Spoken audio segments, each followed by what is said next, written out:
Hello बच्चों, let's read this question and the question says that if x is equal to a into theta minus sine theta, y is equal to a into 1 minus cos theta, then d2y by dx square at theta is equal to pi by 3 is.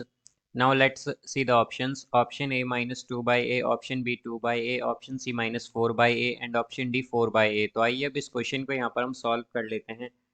इस question में हमसे कहा गया है कि हमें x और y given है और हमें बताना है कि d2y by d x square at theta is equal to pi by 3 पर क्या होगा। तो यहाँ पर हम की कॉन्सेप्ट यूज करेंगे that dy by d x is equal to dy by d theta divided by d x by d theta.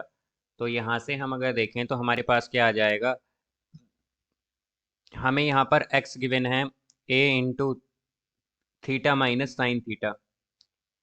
तो यहाँ से अगर इसे हम डिफ्रेंशिएट कर दें both side, differentiating both sides with respect to theta, तो ये आएगा हमारे पास d x by d theta is equal to a into theta का डिफ्रेंशिएशन करेंगे तो क्या आएगा 1 माइनस साइन थीटा का डिफ्रेंशिएशन करेंगे तो आएगा कॉस थीटा। अब इसी तरह अगर हम y देखें तो y है यहाँ पर a into 1 minus cos theta. तो इसे अगर हम डिफ्रेंशिएट कर दें both side, differentiating both sides with respect to theta, तो ये होगा हमारे पास d y by d theta is equal to a into 1 का डिफ्रेंशिएशन करेंगे तो 0 और minus sine minus cos theta है तो कॉस थीटा का डिफ्रेंशिएशन होता है माइनस साइन थीटा और माइनस माइनस प्लस, तो ये आएगा साइन थीटा। अब यहाँ से हम अगर d y by d x देखें तो ये आ जाएगा d y by d theta divided by d x by d theta. तो d y by d theta क्या है हमारे पास ए साइन थीटा और divided by d x by d theta है हमारे पास a into 1 minus cos theta. तो ये होगा हमारे पास ए से ए कैंसिल होगा तो साइन थीटा को हम लिख सकते हैं sine theta by two sine theta by two into cos theta by two divided by 1 minus cos theta को हम लिख सकते हैं 2 sine square theta by two. तो हमारे पास 2 से 2 कैंसिल होगा, साइन थीटा बाई टू से sine square theta by two की एक पावर कैंसिल होगी तो d y by d x जो है ये इक्वल आ जाएगा cos theta by two divided by sine theta by to के। तो यहाँ से हम अगर देखें तो ये आएगा हमारे पास कॉट थीटा बाई टू, मतलब कि d y by d x जो है ये इक्वल होगा कॉट थीटा बाई टू के।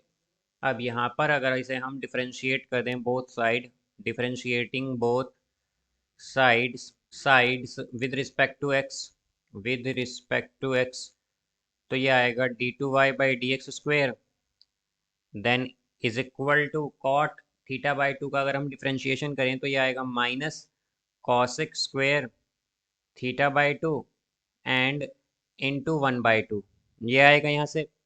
और हम थीटा का डिफरेंस यहाँ पर जैसा कि हम जानते हैं कि हम x के रिस्पेक्ट में डिफ्रेंशिएशन कर रहे हैं तो ये आएगा d theta by d x. तो हमारे पास ये होगा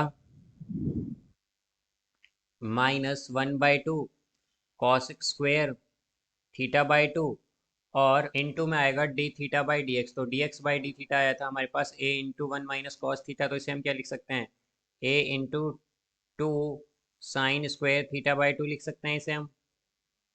तो ये होगा यहाँ से हमारे पास 1 by two a sine square theta by two. तो यहाँ से अगर हम देखें तो d two y by d x square हमें किस पर चाहिए, हमें चाहिए यहाँ पर at theta is equal to pi by three पर, theta is equal to pi by three पर। तो ये आएगा यहाँ से माइनस 1 बाई टू और ये इंटू में आएगा कॉसिक थीटा बाई टू है तो ये थीटा बाई टू मतलब ये हो जाएगा पाई बाई 6 का स्क्वेयर देन इंटू यहाँ पर ये है हमारे पास 1 by two a sine square theta by two, तो इसे हम लिख सकते हैं cosec square theta by two. तो ये आएगा cosec square theta by two का मतलब पाई बाई 6 होगा यहाँ पर। तो यहाँ से ये आएगा minus 1 by two cosec pi by 6 होता है हमारे पास 2, तो 2 का स्क्वायर क्या होगा 4 देन इंटू 1 बाई टू ए, यहाँ पर कॉसिक ये कॉसिक स्क्वायर पाई बाई 6 क्या होगा हमारे पास 4, तो यहाँ से ये आ जाएगा -4/a। तो हमारा इसका करेक्ट आंसर होगा option C, -4/a। So I hope you understood it well. Best of luck. Thank you.